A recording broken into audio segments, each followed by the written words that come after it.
ನಮಸ್ಕಾರ. ಜಿ ಕನ್ನಡ ವಾಹಿನಿಯ ಸಮಸ್ತ ವೀಕ್ಷಕರಿಗೆಲ್ಲ ರಾಮ್ ರಾಜ್ ಅರ್ಪಿಸುವ ಮಹರ್ಷಿವಾಣಿ ಕಾರ್ಯಕ್ರಮಕ್ಕೆ ಆತ್ಮೀಯವಾದಂತಹ ಸುಸ್ವಾಗತ. ಸ್ಪೆಷಲ್ ಪಾರ್ಟ್ನರ್ಸ್ ಅಮೃತ ಬಿಂದು, ಎಬಿ ಪ್ರಾಪರ್ಟೀಸ್ ಮತ್ತು ಶ್ರೀಕೃಷ್ಣ ಘೀ. ಶುದ್ಧ ಹಸುವಿನ ತುಪ್ಪ ಖಂಡಿತವಾಗಿ ಸೇವಿಸಿ ಆರೋಗ್ಯವಂತರಾಗಿರಿ ಅಂತ ಹೇಳ್ತಾ, ವೀಕ್ಷಕರೇ, ಇದು ಬುಧವಾರದ ವಿಶೇಷ ಮಹರ್ಷಿವಾಣಿ ಕಾರ್ಯಕ್ರಮ. ಈ ದಿನ ಅಂತೂ ಬಹಳ ವಿಶೇಷವಾಗಿರುವಂಥದ್ದು.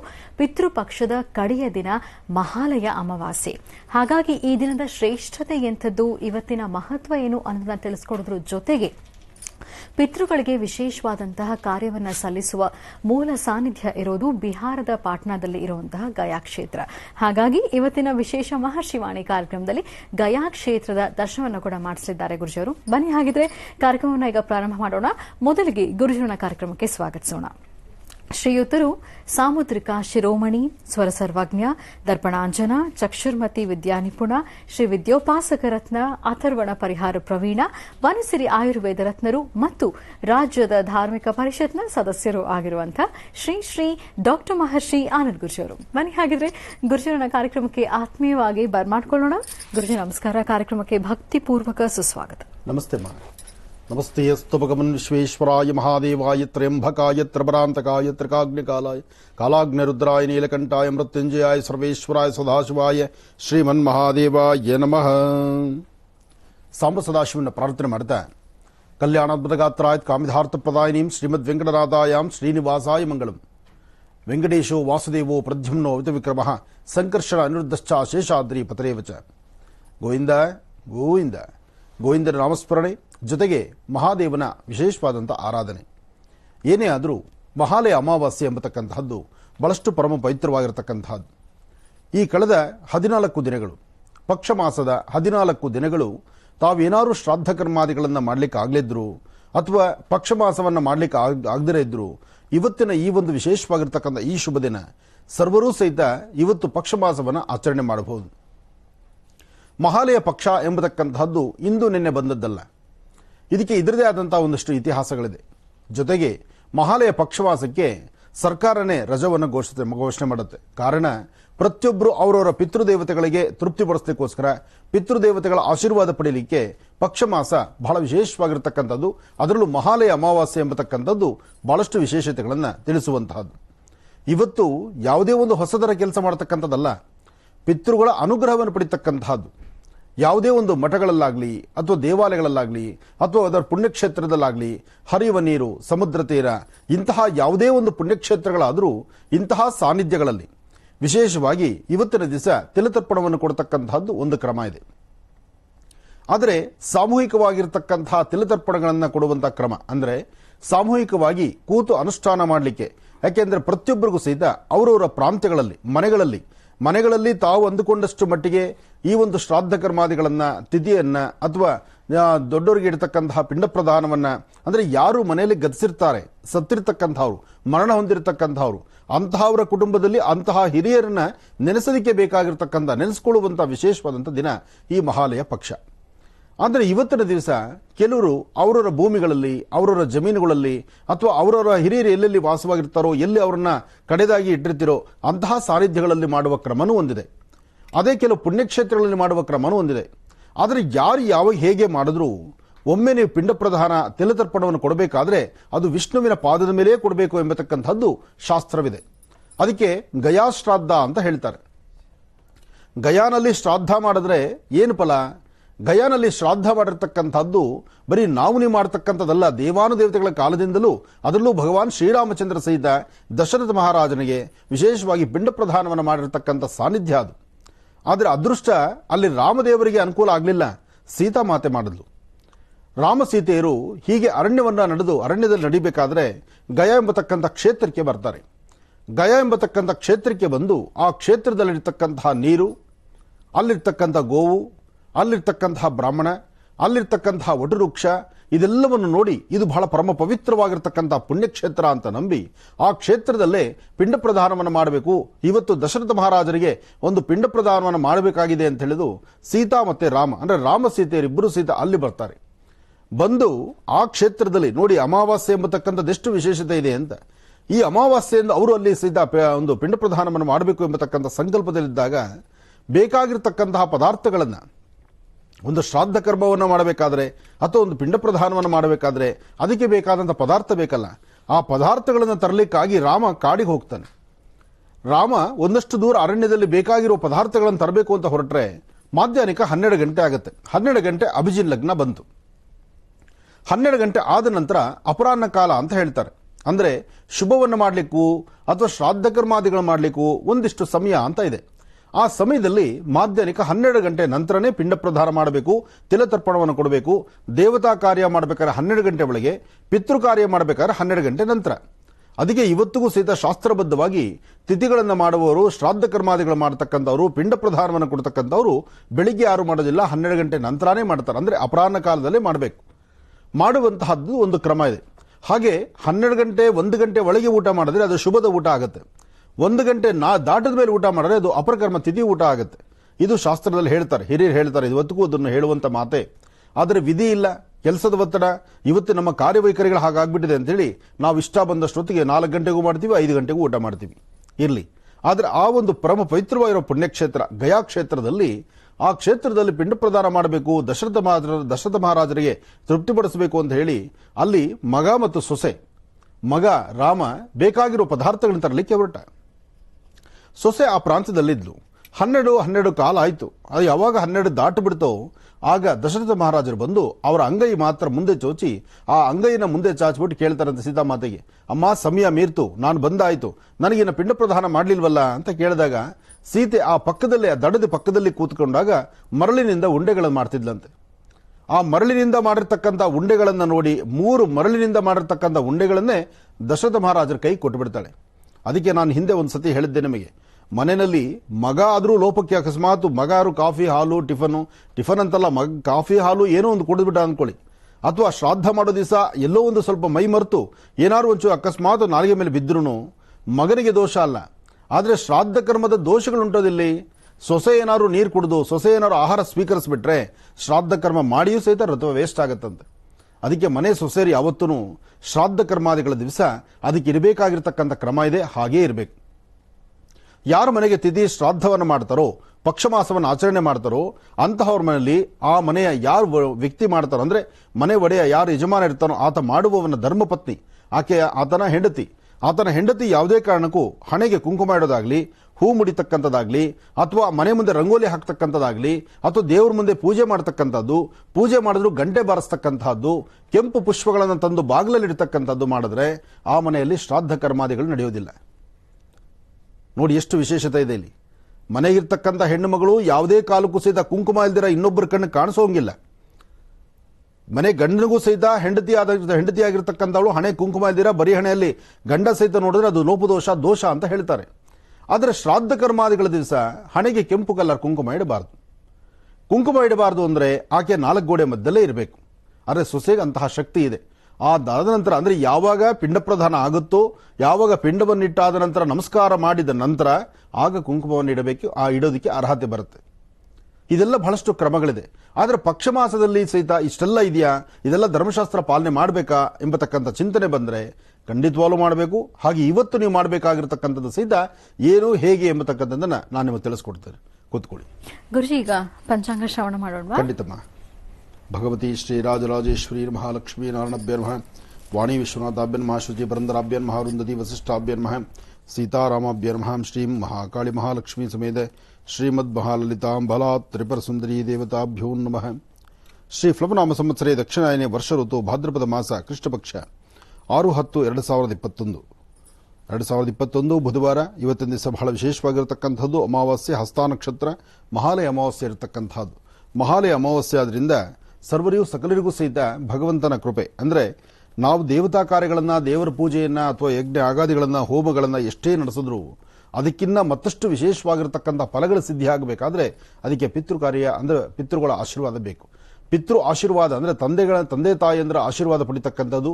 ಅದರಲ್ಲೂ ಗತಿಸಿರ್ತಕ್ಕಂಥ ಮರಣ ಹೊಂದಿರತಕ್ಕಂಥವರಿಗೆ ಶ್ರಾದ್ದ ಕರ್ಮಾದಿಗಳನ್ನು ಮಾಡುವಾಗ ಅದರ ಫಲಾಫಲಗಳು ಸಾಕಷ್ಟು ಅಂತೇಳಿ ಈ ಕಳೆದ 14 ದಿನಗಳಿಂದ ತಿಳಿಸ್ತಾ ಬಂದಿದ್ದೇನೆ. 14 ದಿನಗಳಿಂದ ತಾವು ಈ ಒಂದು ವಿಶೇಷವಾಗಿರತಕ್ಕಂಥ ಪಕ್ಷ ಮಾಸದ ಆಚರಣೆ ಕ್ರಮಗಳನ್ನು ತಿಳಿದುಕೊಂಡಿದ್ದೀರಿ. ಆದರೆ ಅದರದೇ ಆದಂತಹ ಪರಮ ಪವಿತ್ರವಾಗಿರತಕ್ಕಂಥ ಪುಣ್ಯಕ್ಷೇತ್ರ ಒಂದಿದೆ. ಶ್ರಾದ್ದ ಏನಕ್ಕೆ ಮಾಡಬೇಕು, ಅಲ್ಲಿ ಗಯಾಲಿರ್ತಕ್ಕಂಥದ್ದೇನು, ಗಯಾ ಶ್ರಾದ್ದದ ಫಲ ಏನು, ಜೊತೆಗೆ ಅಲ್ಲಿರ್ತಕ್ಕಂಥ ವಿಷ್ಣುಪಾದದ ಮೂಲಾರ್ಥವೇನು, ಯಾತಕ್ಕಾಗಿ ಅಲ್ಲಿ ವಿಷ್ಣು ಪಾದ ಬಂತು, ಅಲ್ಲಿ ವಿಷ್ಣು ತನ್ನ ಪಾದವನ್ನು ಅಲ್ಲಿ ಇಡಬೇಕಾದ್ರೆ ಕಾರಣ ಆದರೂ ಏನು ಅಂತಕ್ಕಂಥದ್ದು ಇದೆಯಲ್ಲ, ಅಂತಹ ಒಂದು ವಿಶೇಷವಾಗಿರ್ತಕ್ಕಂಥ ಸಾನ್ನಿಧ್ಯ. ಆ ಸಾನ್ನಿಧ್ಯ ಗಯಾಕ್ಷೇತ್ರ, ಅಲ್ಲಿರ್ತಕ್ಕಂಥ ವಿಶೇಷತೆ, ಅಲ್ಲಿರ್ತಕ್ಕಂಥ ಸಾಕ್ಷಿಗಳೇನು. ಇಂದಿಗೂ ಸಹಿತ ಗಯಾಶ್ರಾದ್ದವನ್ನು ಮಾಡಿದ್ರೆ ಅಥವಾ ಗಯಾಕ್ಷೇತ್ರಕ್ಕೆ ಹೋಗಿ ಬಂದರೆ ಅಲ್ಲಿ ಒಂದಷ್ಟು ಪದಾರ್ಥಗಳನ್ನು ಬಿಡ್ತಾರೆ. ತಮಗಿಷ್ಟವಾಗಿರ್ತಕ್ಕಂಥ ಸಿಹಿ ಪದಾರ್ಥವನ್ನು ಬಿಡುವಂಥದ್ದು, ತಮಗಿಷ್ಟವಾಗಿರ್ತಕ್ಕಂಥ ಒಂದು ತರಕಾರಿ ಬಿಡುವಂತಹದ್ದು, ಹಾಗೆ ತಮಗಿಷ್ಟವಾಗಿರ್ತಕ್ಕಂಥ ಯಾವುದಾದ್ರೂ ಮನಸ್ಸಲ್ಲಿ ಏನು ಸಂಕಲ್ಪ ಇಟ್ಕೊಂಡಿರ್ತಾರೆ ಅದನ್ನೆಲ್ಲ ಬಿಟ್ಟು ಬರುವಂಥದ್ದು. ಬಿಟ್ಟರೆ ಪುನಃ ಈ ಜನ್ಮಕ್ಕೆ ಅದು ಮುಟ್ಟೋಂಗಿಲ್ಲ. ಇಂತಹ ಒಂದು ಕಾಯಕದಲ್ಲಿದೆ. ಅಪ್ಪಿ ಅಕಸ್ಮಾತ್ ಮುಟ್ಟಿಬಿಟ್ರಿ, ತರಕಾರಿ ಹಾಕಿರ್ತಾರೆ ಗೊತ್ತಿಲ್ಲ, ಎಲ್ಲೋ ಒಂದು ಕಡೆ ಊಟಕ್ಕೆ ಹೋಗ್ತೀರಿ, ಅಲ್ಲ ತರಕಾರಿ ಇರುತ್ತೆ. ಅಂತಹ ಪರಿಸ್ಥಿತಿನಲ್ಲಿ ಅಪ್ಪಿ ನಿಮ್ಗೆ ಗೊತ್ತಿಲ್ದಿರೋ ಒಂದ್ಸತಿ ಆ ತರಕಾರಿ ನೀವು ಸೇವನೆ ಮಾಡಿದ್ರೆ, ನೀವು ತಿಂದಿದ್ದೇ ಆದರೆ ಒಂದಿಷ್ಟು ತರಕಾರಿಗಳನ್ನು ಕನಿಷ್ಠ ಪಕ್ಷ 4 ಅಮಾವಾಸ್ಯೆ ಆದರೂ ಯಾರಿಗಾದ್ರೂ ವಿನಿಯೋಗ ದಾನವಾಗಿ ಕೊಡಬೇಕು ಅಂತ ಶಾಸ್ತ್ರದಲ್ಲಿ ಹೇಳುತ್ತೆ. ಹಾಗಾಗಿ ಕೆಲವು ಪದ್ಧತಿಗಳು, ಕೆಲವು ಆಚರಣೆಗಳನ್ನು ಕ್ರಮಬದ್ಧವಾಗಿ ಮಾಡಿದ್ರೆ ಅದರ ಫಲಾಫಲಗಳು ಸಾಕಷ್ಟು ಸಿಕ್ಕೇ ಸಿಗುತ್ತೆ. ಮಾಡುವ ಅನುಷ್ಠಾನ ಅದು ಬಹಳ ಮುಖ್ಯವಾಗಿರ್ತಕ್ಕಂಥದ್ದು. ಹೀಗೆ ಗಯಾಕ್ಷೇತ್ರದಲ್ಲಿ ರಾಮ ಕಾಡಿಗೆ ಹೊರಟಾಯಿತು, ಸೀತೆ ದಡದಲ್ಲಿ ಕೂತಾಯಿತು. 12 ಗಂಟೆ 12:15 ದಾಟಿತು. 12:15 ದಾಟಿದ ತಕ್ಷಣ ದಶರಥ ಮಹಾರಾಜರು ಬಂದರು. ದಶರಥ ಮಹಾರಾಜರು ಅವರು ಕಾಣಿಸುವಂತಹ ಕಾಲ ಅವರು ಸೊಸೆಯನ್ನೇ ಕೇಳ್ತಾರೆ, ಸಮಯ ಮೀರ್ತಾ ಬಂತು, ಪಿಂಡ ಪ್ರದಾನವನ್ನು ಕೊಟ್ಟರೆ ನಾನು ಮುಂದೆ ಪ್ರಯಾಣ ಬೆಳೆಸ್ತೀನಿ ಅಂತ. ಆ ಥರ ಹೇಳುವ ಕ್ಷಣಕ್ಕೆ ಸೊಸೆ ಯಾವಾಗ ಮರಳಿನಿಂದ ಉಂಡೆಗಳನ್ನು ಮಾಡ್ತಾ ಇದ್ಲು ಸೀತಾಮಾತೆ, ಆ ಮರಳಿನ 3 ಉಂಡೆಗಳನ್ನೇ ಕೊಟ್ಲು. ಅಂದರೆ ಅಲ್ಲಿ ಆ ಒಂದು ಮರಳಿನ ಉಂಡೆ ಕೊಟ್ಟರು ಸಹಿತ ಅದು ಶ್ರಾದ್ದ ಅವತ್ತಾಯಿತು ಅನ್ನೋ ತರಕ್ಕೆ ಆಗೋಗ್ಬಿಡತ್ತೆ. ಅದಾದ ನಂತರ ರಾಮರಲ್ಲಿ ಬರ್ತಾರೆ. ರಾಮದೇವರು ಬರ್ತಾ ಬೇಕಾಗಿರ್ತಕ್ಕಂತಹ ಖಾದ್ಯ ಪದಾರ್ಥಗಳೇನು ಬೇಕೋ ಆ ಪದಾರ್ಥಗಳನ್ನೆಲ್ಲವೂ ಸಹಿತ ವ್ಯವಸ್ಥೆ ಮಾಡ್ಕೊಂಡು ಬಂದಿರ್ತಾರೆ. ಸೀತನ್ನ ಕೇಳ್ತಾರೆ, ಇನ್ನು ಶ್ರಾದ್ದಕ್ಕೆ ರೆಡಿ ಮಾಡೋಣ, ಹೇಗಿದ್ರು 12ರ ನಂತರ ಮಾಡೋದಲ್ವಾ, ಈಗಾಗಲೇ ಮಾಡಬೇಕು. ಇಲ್ಲ, ಆಗಲೇ ಮಾವನವ್ರು ಬಂದಾಯಿತು, ಅವರಿಗೆ ಪಿಂಡ ಪ್ರದಾನ ಕೊಟ್ಟಾಯಿತು, ನಾನು ಮರಳಿನಿಂದ ಮಾಡಿರ್ತಕ್ಕಂಥ 3 ಉಂಡೆಗಳನ್ನು ಅದನ್ನೇ ನನ್ನ ಕೈಲಿ ಸ್ವೀಕರಿಸ್ಬಿಟ್ರು ಅವರು ಅಂತ ಹೇಳ್ತಾರೆ. ಹೇಳಿದ್ರೆ ನಂಬೋ ಮಾತಲ್ಲ. ಯಾಕೆಂದ್ರೆ ಮಗ ಆಗಿರ್ತಕ್ಕಂಥವನು ನನಗೆ ಆದ್ಯತೆ ಇರ್ತಕ್ಕಂಥವನು.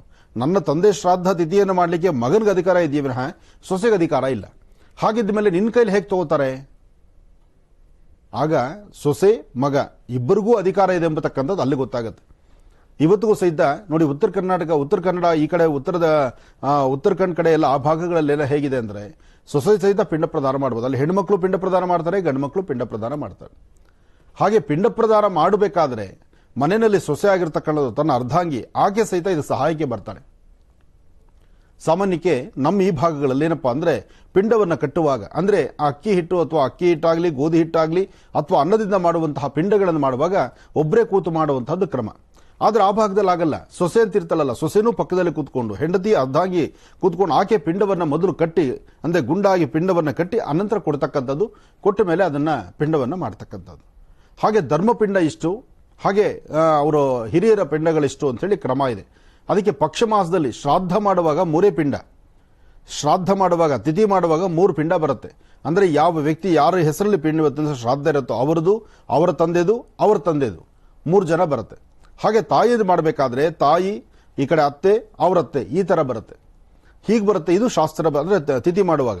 ಆದ್ರೆ ಪಕ್ಷ ಮಾಸ ಮಾಡುವಾಗ ಎಷ್ಟು ಜನ ಗತಿಸಿರ್ತಾರೋ ನಿಮ್ಮ ಹಿರಿಯರು, ಈ ಕಡೆ ಚಿಕ್ಕಮ್ಮಂದ್ರಾಗಿರ್ಬೋದು, ಫ್ರೆಂಡ್ಸ್ ಆಗಿರ್ಬೋದು, ಗುರುಗಳಾಗಿರ್ಬೋದು, ಅದರಲ್ಲಿ ನಿಮ್ಮ ಮನೆ ಪೂಜೆ ಮಾಡ್ತಕ್ಕಂಥವ್ರು ಅಥವಾ ನಿಮ್ಮ ಆತ್ಮೀಯರು, ನಿಮ್ಮ ಸ್ನೇಹಿತರು, ಯಾರೊಬ್ಬರಾದ್ರೂ ಸಹಿತ ಎಲ್ಲರಿಗೂ ಸಹಿತ ಪಿಂಡ ಪ್ರದಾನ ಮಾಡುವಂಥದ್ದು, ಎಲ್ಲರ ಹೆಸರಲ್ಲೂ ತಿಲತರ್ಪಣ ಕೊಡುವಂಥದ್ದು ಪಕ್ಷ ಮಾಸದಲ್ಲಿ ಮಾತ್ರ. ಅದಕ್ಕೆ ಮಹಾಲಯ ಪಕ್ಷ ಅಂತ ಹೇಳ್ತಕ್ಕಂಥದ್ದು. ಮಹಾಲಯ ಪಕ್ಷದಲ್ಲಿ ಯಾರ್ಯಾರು ಹೋಗಿರ್ತಾರೆ ಅವರೆಲ್ಲರ ಹೆಸರನ್ನು ತಗೋಬಹುದು. ಅವರು ಮತ್ತು ಅವ್ರ ಮನೆಯಲ್ಲಿ ಯಾರು ಹೋಗಿರ್ತಾರಲ್ಲ, ಹೋಗಿರೋರೆಲ್ಲರ ಹೆಸರು, ಫ್ರೆಂಡ್ಸು ಎಲ್ಲರೂ ಬರ್ತಾರೆ. ಆದರೆ ಶ್ರಾದ್ದ ಕರ್ಮಾದಿಗಳನ್ನು ತಿಥಿ ಮಾಡುವಾಗ ಮಾತ್ರ 3 ಜನ ಮಾತ್ರ ಬರ್ತಕ್ಕಂಥದ್ದು. ಆ 3 ತಲೆಗೆ ಮಾತ್ರ ಪಿಂಡ ಪ್ರದಾನ ಮಾಡುವಂಥದ್ದು. ಅಲ್ಲಿ 3 ಪಿಂಡ ಇರುತ್ತೆ. ಇಲ್ಲಿ ಧರ್ಮಪಿಂಡ ಸೇರಿ ಎಷ್ಟು ಜನ ಹೋಗಿದ್ದಾರೋ ಅಷ್ಟು ಜನದಕ್ಕೂ ಅಷ್ಟು ಪಿಂಡಗಳು ಇಡಬೇಕಾಗತ್ತೆ.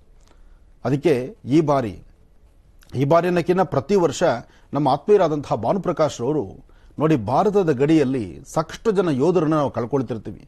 ಅಂತಹ ಯೋಧ ಕುಟುಂಬಗಳಲ್ಲಿ ಸಹಿತ ಕೆಲವೊಮ್ಮೆ ಶ್ರಾದ್ದ ಕರ್ಮಾದಿಗಳನ್ನು ಪಕ್ಷ ಮಾಸದಲ್ಲಿ ಅವರಿಗೆ ಪಿಂಡ ಪ್ರದಾನವನ್ನು ಇಡುವಂತಹ ಕೆಲವಷ್ಟು ಕಡೆ ಪದ್ಧತಿ ಇದೆ, ಕೆಲವಷ್ಟು ಕಡೆ ಇಲ್ಲ, ಕೆಲವರು ಮಾಡೋದೇ ಇಲ್ಲ, ಬಿಟ್ಬಿಟ್ಟಿರ್ತಾರೆ. ಅಂತಹವ್ರಿಗೂ ಅನುಕೂಲ ಆಗಲಿ ಅಂತ ನನ್ನ ಆತ್ಮೀಯರಾದಂತಹ ಭಾನುಪ್ರಕಾಶ್ ಅವರು ಶ್ರೀರಂಗಪಟ್ಟಣದಲ್ಲಿ ಇವತ್ತಿನ ದಿವಸ ಅಂತಹ ಯೋಧರಿಗೆ ಅನುಕೂಲ ಆಗಲಿ ಅಂತ ಸಾರ್ವತ್ರಿಕವಾಗಿ ಒಂದಿಷ್ಟು ಪಿಂಡಗಳನ್ನಿಟ್ಟು ಅಲ್ಲಿ ಧರ್ಮಪಿಂಡಗಳನ್ನ ಇಡ್ತಾರೆ. ನಿಜಕ್ಕೂ ಇದು ಮಹಾ ದೊಡ್ಡ ಕಾಯಕ. ಇದು ಸಾಮಾನ್ಯವಾದಂಥದ್ದಲ್ಲ. ಗತಿಸಿರ್ತಕ್ಕಂತಹ ಅವರಿಗೆ ಮುಕ್ತಿ ಕೊಡಿಸ್ತಕ್ಕಂಥದ್ದು, ಜೊತೆಗೆ ಅವ್ರಿಗೊಂದು ಒಳ್ಳೆಯ ಒಂದು ಸದ್ಗತಿಯನ್ನು ತೋರಿಸ್ತಕ್ಕಂಥದ್ದು ಇವತ್ತಿನ ದಿವಸ ಯಾರೇ ಮಾಡಿದ್ರು ಅವ್ರಿಗೆ ಸಿಗುತ್ತೆ, ಅವ್ರಿಗೆ ಅನುಕೂಲ ಆಗುತ್ತೆ. ಅದಕ್ಕಾಗಿ ಪಕ್ಷಮಾಸದ ವಿಶೇಷತೆ ಇರತಕ್ಕಂಥದ್ದು. ಹಾಗೆ ರಾಮದೇವರು ಸೀತೆ ತನ್ನ ಮಾವನಿಗೆ ಕೊಟ್ಟಂತಹ ಪಿಂಡವನ್ನು ನೋಡಿ, ನೀನು ಮಾಡಿದ್ಯೋ ಇಲ್ವೋ ಅಂತಕ್ಕಂಥ ಸಂದೇಹ ನನಗಿದೆ ಅಂತ ಬಾಯಲ್ಲಿ ಮಾತಾಡಲಿಲ್ಲ, ಒಳಗಡೆ ಯೋಚನೆ ಮಾಡಿದ್ರು. ನನ್ನ ಹೆಂಡತಿ ಎಲ್ಲೋ ಸುಳ್ಳು ಹೇಳ್ತಿದ್ದಾಳ ಅನ್ನೋ ಯೋಚನೆ ಅವರು ಮಾಡಿದ ಮರುಕ್ಷಣ ಹಿಂದಲೇ ಸೀತಾ ಮಾತೆಗೆ ಗೊತ್ತಾಯಿತು. ಇಷ್ಟೇ ಆದರೂ ದೈವ ಪುರುಷರವರೆಲ್ಲ ದೇವರ ಸಮಾನ ಅಂತಹವರು ಹಿಂದಲೇ ಯೋಚನೆ ಮಾಡಿ ಅಲ್ಲಿ ಹತ್ತಿರದಲ್ಲೇ ಹರಿತಾ ಇದ್ದಂಥ ನದಿಯನ್ನು ಕೇಳಿದ್ರು. ನಾನು ಇಷ್ಟಕ್ಕೆ ಮುಂಚೆ ನಮ್ಮ ಮಾವನವರಿಗೆ ನಾನು ಪಿಂಡ ಇಡಬೇಕಾದ್ರೆ ಆ ಮರಳಿನ ಉಂಡೆಯನ್ನು ಮಾಡಿದ್ದೆ, ಆ ಮರಳಿನ ಉಂಡೆಯನ್ನು ಕೊಡುವಂತಹ ಕಾಲ ನೀನು ಹರಿಯುವ ನೀರಾಗಿದ್ದು ಇಲ್ಲಿ ನೋಡಿದ್ಯಲ್ಲೋ ಅಂದ ತಕ್ಷಣ ಆಕೆ ರಾಮರ ಕೋಪಕ್ಕೆ ಗುರಿಯಾಗ್ಬಿಡ್ತೇನೆ, ಇನ್ನು ರಾಮ ನನಗೆ ಶಾಪ ಕೊಡ್ತಾನೆ ಅಂತ, ಅಮ್ಮ ನಾನು ನೋಡಿಲ್ಲ, ನೀನು ಪಿಂಡ ಇಡುವ ಸಮಯ ನಾನು ನೋಡಲಿಲ್ಲ ಅಂತ ಹೇಳಿದ್ನು. ಹರಿಯುವ ನದಿ ಯಾವಾಗ ನೋಡಲಿಲ್ಲ ಅಂತ ರಾಮನ ಮುಂದೆ ಹೇಳ್ಬಿಡ್ತೋ ಆಗ ಸೀತೆ ಶಾಪ ಕೊಟ್ಲು. ಸೀತೆ ಕೊಟ್ಟಂತ ಶಾಪವೇ ಇಂದಿಗೂ ಸಹಿತ ಗಯಾ ಕ್ಷೇತ್ರದಲ್ಲಿ ಅಂತರ್ಗಾಮಿಯಾಗಿ ಹರಿತಿದ್ದಾಳೆ ವಿನಃ ಮೇಲ್ಭಾಗದಲ್ಲಿ ನೀರು ಹರಿಯೋದೇ ಇಲ್ಲ. ಆದರೆ ಸಾಕಷ್ಟು ಅಂತರ್ಗಾಮಿಯಾಗಿ ಅಂದರೆ ಭೂಮಿಯೊಳಗೆ ನೀರು ಹರಿದು ಮುಂದೆ ದೊಡ್ಡ ಪ್ರವಾಹವಾಗಿ ಆಚೆ ಬರ್ತಾಳೆ, ಆದರೆ ಆ ಮೇಲ್ಭಾಗ ಮಾತ್ರ ನೀರು ಕಾಣಿಸಲ್ಲ. ಇದು ಸತ್ಯ. ಎರಡನೇದು, ಇನ್ನು ವಟವೃಕ್ಷ, ತುಂಬ ಬೃಹತ್ಮಟ್ಟದ ವಟವೃಕ್ಷ ಇತ್ತು. ಅದರ ಮುಂಭಾಗದಲ್ಲಿ ಒಂದು ಗೋವಿತ್ತು. ಆ ಹಸು, ಆಗ ಹಿಂದೆಲ್ಲ ಹಸುಗಳು ಮಾತಾಡ್ತಿತ್ತಂತೆ. ಆ ಹಸು ಮಾತಾಡುವಂಥ ಶಕ್ತಿ ಹಸುಗಳಲ್ಲಿ, ಅದಕ್ಕೆ ಆ ಒಂದು ಹಸುವಲ್ಲಿ 300 ಮುಕ್ಕೋಟಿ ದೇವತೆಗಳು ವಾಸವಾಗಿದ್ದರು. ಹಸು ಹತ್ತಿರ ಬಂದ ತಕ್ಷಣ ಹಸುವನ್ನು ಹೇಳಿದ್ಲು, ಸೀತಾಮಾತೆ ಕೇಳಿದ್ಲು, ಗೋಮಾತೆ, ಇಷ್ಟಕ್ಕೆ ಮುಂಚೆ ನಮ್ಮ ಮಾವನವರಿಗೆ ಶ್ರಾದ್ದ ಕರ್ಮ ಮಾಡಿ ಪಿಂಡ ಪ್ರದಾನವನ್ನು ಕೊಡ್ತಕ್ಕಂಥ ದೃಶ್ಯವನ್ನ ನೀನು ನೋಡಿದ್ಯಾ? ಇದು ರಾಮನಿಗೆ ಹೇಳುವ ಮಾತು ಅಂತ ಹೇಳಿದಾಗ ರಾಮ ಕೇಳ್ತಾನೆ, ಏನು ಗೋಮಾತೆ ಇದು ಸತ್ಯನ ಅಂದಾಗ, ಸ್ವಾಮಿ ನಾನು ನೋಡಿಲ್ಲ ಅಂತ ತಲೆ ಬಗ್ಗಿಸ್ಬಿಡ್ತದೆ. ಯಾವಾಗ ನಾನು ನೋಡಿಲ್ಲ ಅಂತ ತಲೆ ಬಗ್ಗಿಸ್ಬಿಡೋದು, ಭಯ ಏನಾದ್ರು ಬಂದರೆ ಇಲ್ಲಿ ರಾಮ ಪಿತೃವಾಕ್ಯ ಪರಿಪಾಲಕನಾಗಿ ಏಕಪತ್ನಿ ವ್ರತಸ್ಥನಾಗಿ ಹಾಗೆ ಬಹಳಷ್ಟು ಕೋಪಿಷ್ಠನಾದ್ರಿಂದ ಇಲ್ಲಿ ರಾಮ ಒಂದು ಸತಿ ಕೊಟ್ಟ ಅಂದ್ರೆ ವರ ಆಗಲಿ ಶಾಪ ಆಗಲಿ ಅದು ಒಂದ್ಸತಿ ಫಿಕ್ಸ್, ಅದಕ್ಕೆ ತಿರುಗಿ ತಗೊಳ್ಳೋ ಮಾತೇ ಇಲ್ಲ. ಹೀಗಿರ್ಬೇಕಾದ್ರೆ ಅಂತಹ ಕೋಪ ಇರತಕ್ಕಂಥ ರಾಮನ ಮುಂದೆ ನಿಂತು, ಅದು ಅವ್ರ ಅಪ್ಪನ ಬಗ್ಗೆ ನಾನು ಏನಾದ್ರು ಹೇಳಿಬಿಟ್ರೆ ಇನ್ನೇನಾದ್ರು ಅದಕ್ಕೆ ಬೇರೆ ಹೇಳ್ಬಿಡ್ತಾರೇನೋ, ಏನಾದ್ರು ಶಾಪ ಕೊಡ್ತಾನೆ ಅಂತ ಗೋವು, ಮಾತಾಡ್ತಕ್ಕಂಥ ಗೋವು ತಲೆ ಬಗ್ಗಿಸಿ ನಿಂತ್ಕೊಂತು. ಆಗ ಗೋವಿಗೂ ಸಹಿತ ಶಾಪ ಕೊಡ್ತಾಳೆ ತಾಯಿ, ಇನ್ನು ಮುಂದೆ ನೀನು ಮಾತೇ ಬರೆದಿರಲಿ ಅಂತ. ಅಲ್ಲಿಗೆ ಮಾತು ನಿಲ್ತು. ಇನ್ನು ಮೂರನೇದು, ಅಲ್ಲಿ ಬ್ರಾಹ್ಮಣನೂ ಇದೇ ಪ್ರಕಾರ ಆಯಿತು, ತಲೆ ಬಗ್ಗಿಸ್ದ, ಹಾಗೆ ಬ್ರಾಹ್ಮಣನಿಗೂ ಶಾಪ ಕೊಟ್ಟಾಯಿತು. ಇನ್ನು ನಾಲ್ಕನೇದು ವಟವೃಕ್ಷ. ಆದರೆ ಇವತ್ತಿಗೂ ಸಹಿತ ಸತ್ಯಯುಗ, ತ್ರೇತಾಯುಗ, ಈ ಒಂದು ಯುಗಗಳಲ್ಲೂ ಸಹಿತ ವಿಶೇಷವಾಗಿರ್ತಕ್ಕಂಥದ್ದು ವಟವೃಕ್ಷ. ವಟವೃಕ್ಷನ ಕೇಳ್ತಾನೆ. ಕೊನೆಯದಾಗಿ ವಟವೃಕ್ಷ ನೋಡು, ಆ ವಟವೃಕ್ಷ ಇಲ್ಲೇ ನಿಂತಿತ್ತು ಸಾಕ್ಷಿ, ವಟವೃಕ್ಷನ ಕೇಳು ರಾಮ ಅಂದಾಗ ರಾಮ ವಟವೃಕ್ಷದ ಕಡೆ ಮುಖ ಮಾಡಿದ ತಕ್ಷಣ ಹಸನ್ಮುಖಿಯಾಗಿ ನಗ್ನಗ್ತಾ ಹೇಳಿತು, ಈಗಷ್ಟೇ ಶ್ರಾದ್ದ ಆಯಿತು, ನಿಮ್ಮ ತಂದೆ ಬಂದು ಪಿಂಡ ಪ್ರಧಾನವನ್ನು ತೆಗೆದುಕೊಂಡ್ರು, ನೀನು ಅರ್ಧಾಂಗಿಯಾದಂಥ ಸೀತೆ ಇದನ್ನ ಇವತ್ತಿನ ದಿವಸ ಶ್ರಾದ್ದ ಕರ್ಮವನ್ನು ಮುಗಿಸಿದ್ದಾರೆ, ಆ ಪಿತೃವಿನ ಆಶೀರ್ವಾದ ನಿಮಗೆ ಸಿಕ್ಕಿದೆ ಅಂದಾಗ ರಾಮ ಆಶೀರ್ವಾದ ಮಾಡ್ತಾನೆ, ಇನ್ನು 100 ಕಾಲ ನೀನು ಹೀಗೆ ಇರು, ಹೀಗೆ ಇದ್ದು ಇಲ್ಲಿ ಯಾರೇ ಒಂದು ಶ್ರಾದ್ದ ಕರ್ಮಾದಿಗಳನ್ನು ಮಾಡಿದ್ರು ಅವ್ರಿಗೆ ಸಾಕ್ಷಿಭೂತರಾಗಿದ್ದು ಇಲ್ಲೆಲ್ಲರನ್ನು ಹರಿಸಿ ಆಶೀರ್ವದಿಸು ಅಂತ ಹೇಳಿ ವಿಶೇಷವಾಗಿ ಆಶೀರ್ವಾದ ಮಾಡ್ತಾನೆ. ಇವತ್ತಿಗೂ ನೀವು ಗಯಾ ಕ್ಷೇತ್ರಕ್ಕೆ ಹೋದ್ರೆ ಒಂದು ವಟವೃಕ್ಷ ಮಾತ್ರ ಅಂದಿನಿಂದ ಇಂದಿನವರೆಗೂ ಹಾಗೇ ಇದೆ. ಆ ವಟವೃಕ್ಷದ ತಲೆಗೆ ಹೋದಂಥ ಪ್ರತಿಯೊಬ್ಬರು ಅಲ್ಲೊಂದು ಪ್ರಮಾಣವನ್ನು ಮಾಡಿ ಬರ್ತಾರೆ. ಒಮ್ಮೆ ಗಯಾ ಕ್ಷೇತ್ರದಲ್ಲಿ ಶ್ರಾದ್ದವನ್ನು ಮಾಡಿದ್ರೆ ಪುನಃ ಮಾಡಬೇಕಾದ್ದೇ ಇಲ್ಲ ಶ್ರಾದ್ದ ಅಂತಲೂ ಹೇಳುತ್ತೆ. ಆದರೆ ಅದು ಮನಸ್ಸು ಒಪ್ಪೋದಿಲ್ಲ. ಯಾಕೆಂದ್ರೆ ಒಂದು ದಿವಸ ಊಟ ಹಾಕ್ಬಿಟ್ರೆ ಸಾಕ ನಮ್ಮ ತಂದೆ ತಾಯಿಗೆ, ನಾವು ಪ್ರತಿ ವರ್ಷ ಒಂದು ಇಂಥದ್ದಂತೂ ಸೇವೆ ನಡೆಸಬೇಕಲ್ಲ, ಆ ಸೇವೆನೇ ಇವತ್ತಿಗೂ ಸಹಿತ ನಡೀತಿರ್ತಕ್ಕಂಥದ್ದು ಗಯಾ ಕ್ಷೇತ್ರದಲ್ಲಿ. ಅಂತಹ ಪರಮ ಪವಿತ್ರವಾಗಿರ್ತಕ್ಕಂಥ ಪುಣ್ಯಕ್ಷೇತ್ರ ಗಯಾ ಕ್ಷೇತ್ರ. ಬನ್ನಿ ದರ್ಶನ ಮಾಡ್ಕೊಂಬರೋಣ.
सहस्रजीवृचा पुरुषः सहस्राक्षः सहस्रपाद सभूमिं विश्वतो ऋत्वा अत्यतिष्ठद्दशाङ्गुलम् ಪುರುಷಯೇ ವೇದಗುಂ ಸರ್ವಂ ಯದ್ಭೂತಂ ಯದ್ಭವ್ಯಂ ಉತಾಮೃತಸ್ತ್ವಸ್ಯೇಷಾನಃ. ಓಂ ನಮೋ ನಾರಾಯಣಾಯ. ಓಂ ನಮೋ ನಾರಾಯಣಾಯ.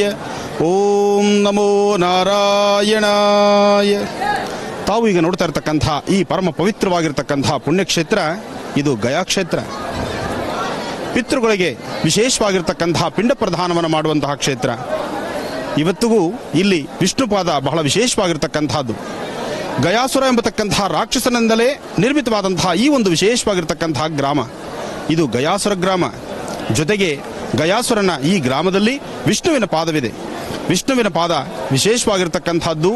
ನಮ್ಮನ್ನು ಅಗಲಿರ್ತಕ್ಕಂತಹ ಪಿತೃದೇವತೆಗಳಿಗೆ ಪಿಂಡ ಪ್ರದಾನ ಮಾಡತಕ್ಕಂಥದ್ದು. ಇಲ್ಲಿ ಒಮ್ಮೆ ಪಿಂಡ ಪ್ರದಾನ ಮಾಡಿದ್ರೆ ನಮ್ಮನ್ನು ಅಗಲಿರ್ತಕ್ಕಂತಹ ಪಿತೃಗಳಿಗೆ ವಿಷ್ಣು ಲೋಕ ಸಿಗ್ತಕ್ಕಂಥದ್ದು.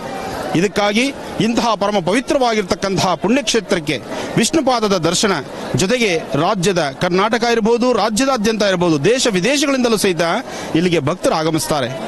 ಅವರ ಅಗಲಿರ್ತಕ್ಕಂತಹ ಪಿತೃ ಕಾರ್ಯಗಳನ್ನು ಮಾಡಲಿಕ್ಕೆ, ಪಿತೃಗಳಿಗಿರ್ತಕ್ಕಂತಹ ಪಿಂಡ ಪ್ರದಾನ ಮಾಡಲಿಕ್ಕೆ ವಿಷ್ಣುಪಾದಕ್ಕಾಗಿ, ವಿಷ್ಣುಪಾದದ ದರ್ಶನಕ್ಕಾಗಿ ಇಲ್ಲಿಗೆ ಆಗಮಿಸ್ತಾರೆ. ಅಂತಹ ಪರಮ ಪವಿತ್ರವಾಗಿರ್ತಕ್ಕಂತಹ ಪುಣ್ಯಕ್ಷೇತ್ರಕ್ಕೆ ಇವತ್ತಿನ ದಿವಸ ಮಾಲೂರಿನ ಕೃಷ್ಣೇಶ ಶೆಟ್ಟರು ಈ ಕ್ಷೇತ್ರದಲ್ಲೇ ಬರ್ತಕ್ಕಂತಹ ಭಕ್ತರು ಯಾರೊಬ್ಬರಾದರೂ ಸಹಿತ, ಅದರಲ್ಲೂ ನಮ್ಮ ಕರ್ನಾಟಕದಿಂದ ಆಗಮಿಸ್ತಕ್ಕಂತಹ ಯಾರೇ ಒಬ್ಬ ಭಕ್ತರಾದರೂ ಸಹಿತ ಇದೇ ಕ್ಷೇತ್ರದಲ್ಲೇ ಇದ್ದು ಬರ್ತಕ್ಕಂತಹ ಕರ್ನಾಟಕ ರಾಜ್ಯದಿಂದ ಯಾರೊಬ್ಬರೇ ಸಹಿತ ಬಂದರೂ ಸಹಿತ ಗಯಾ ಕ್ಷೇತ್ರದ ಮಹಾವಿಷ್ಣುವಿನ ಪಾದ ದರ್ಶನ, ಜೊತೆಗೆ ಪಿತೃ ಕಾರ್ಯಗಳನ್ನು ಮಾಡಲಿಕ್ಕಾಗಿ ಭಾನುಕುಮಾರ್ ಶಾಸ್ತ್ರಿ ಅವರು, ಮೈಸೂರಿನ ಭಾನುಕುಮಾರ್ ಶಾಸ್ತ್ರಿ ಅವರು ಸಹಿತ ಇಲ್ಲೇ ವಾಸವಾಗಿದ್ದಾರೆ. ಇದೆಲ್ಲವೂ ಸಹಿತ ನಮ್ಮ ಸೌಭಾಗ್ಯವೇ ಸರಿ.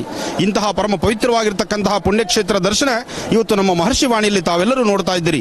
ಪಿತೃಪಕ್ಷ ಮಾತ್ರವೇ ಅಲ್ಲ, ವರ್ಷದ 365 ದಿವಸವೂ ಈ ಒಂದು ವಿಷ್ಣುಪಾದದ ಮೇಲೆ ಪಿಂಡ ಪ್ರದಾನ ನಡೀತಲೇ ಇರುತ್ತೆ. ಯಾರೇ ಒಬ್ಬರು ಶ್ರಾದ್ದ ಕರ್ಮವನ್ನು ಮಾಡಬೇಕಾದ್ರೂ, ಯಾರೇ ಒಬ್ಬರು ಪಕ್ಷವಾಸವನ್ನು ಮಾಡಬೇಕಾದ್ರೂ ವಿಷ್ಣುಪಾದದ ಮೇಲೆ ಮಾಡಬೇಕು ಅಂತಕ್ಕಂಥದ್ದೇ ಪ್ರತೀತಿ. ಅದರಿಂದ ಧರ್ಮಶಾಸ್ತ್ರ ಪ್ರಕಾರ ಈ ಒಂದು ಕ್ಷೇತ್ರದ ಮಹಿಮೆ ಸಾಕಷ್ಟು ವಿಶೇಷವಾಗಿದೆ. ಇಂತಹ ಕ್ಷೇತ್ರವನ್ನು ನಿಮ್ಮೆಲ್ಲರಿಗೂ ಸಹಿತ ಪರಿಚಯ ಮಾಡಿಸಲಿಕ್ಕಾಗಿ ಉದಾರ ಮನಸ್ಸಿನಿಂದ ನನ್ನ ಜೊತೆ ಆಗಮಿಸಿರ್ತಕ್ಕಂತಹ ನಮ್ಮ ಮಾಲೂರಿನ ಮಾಜಿ ಮುಜರಾಯಿ ಸಚಿವರಾದಂತಹ ಕೃಷ್ಣೇಶ ಶೆಟ್ಟರು ಸಹಿತ ಆಗಮಿಸಿದ್ದಾರೆ. ಪಿತೃ ಕಾರ್ಯ ಮಾಡತಕ್ಕಂಥದ್ದು, ವಿಷ್ಣುಪಾದ ದರ್ಶನ ಮಾಡತಕ್ಕಂಥದ್ದು ಇವತ್ತಿನ ದಿವಸ ನಮ್ಮ ನಿಮ್ಮೆಲ್ಲರ ಪೂರ್ವಜನ್ಮದ ಪುಣ್ಯ. ಯಾರೇ ಒಬ್ಬರಾದರೂ ಸಹಿತ ಒಮ್ಮೆ ವಿಷ್ಣುಪಾದವನ್ನು ದರ್ಶನ ಮಾಡಿದ್ರೆ ಸಂಪೂರ್ಣವಾದಂತಹ ಫಲವನ್ನ ಸಿದ್ಧಿಪಡಿಸಿಕೊಳ್ಳಬಹುದು. ಭಗವಾನ್ ಮಹಾವಿಷ್ಣುವಿನ ಪಾದದಲ್ಲಿ ದರ್ಶನ ಮಾಡತಕ್ಕಂಥದ್ದು, ಪಿಂಡ ಪ್ರದಾನ ಮಾಡತಕ್ಕಂಥದ್ದು, ಇಂತಹ ಒಂದು ವಿಶೇಷವಾಗಿರ್ತಕ್ಕಂಥ ಸಾನ್ನಿಧ್ಯ ದರ್ಶನ ಮಾಡುವಂಥ ಭಾಗ್ಯ ಇವತ್ತು ನಮ್ಮ ನಿಮ್ಮೆಲ್ಲರದು. ಬನ್ನಿ ಸ್ವಾಮಿಯ ಪಾದವನ್ನು ದರ್ಶನ ಮಾಡೋಣ. ಅದರೊಂದಿಗೆ ಪಿತೃ ಕಾರ್ಯವನ್ನು ಹೇಗೆ ಮಾಡಬೇಕು ಅದನ್ನು ಕ್ರಮಬದ್ಧ ನಾವು ತಿಳ್ಕೊಳ್ಳೋಣ. ಈಗ ತಾವು ನೋಡ್ತಾ ಇರತಕ್ಕಂಥದ್ದು ಸ್ವಾಮಿಯ ಪ್ರಧಾನ ದ್ವಾರ, ಪ್ರಧಾನವಾಗಿರ್ತಕ್ಕಂತಹ ರಾಜಗೋಪುರ, ವಿಶೇಷವಾಗಿರ್ತಕ್ಕಂತಹ ವಿಮಾನ ಗೋಪುರದ ಒಳಗಡೆ ಇರತಕ್ಕಂಥದ್ದೇ ಸ್ವಾಮಿಯ ಮಹಾವಿಷ್ಣುವಿನ ಪಾದ.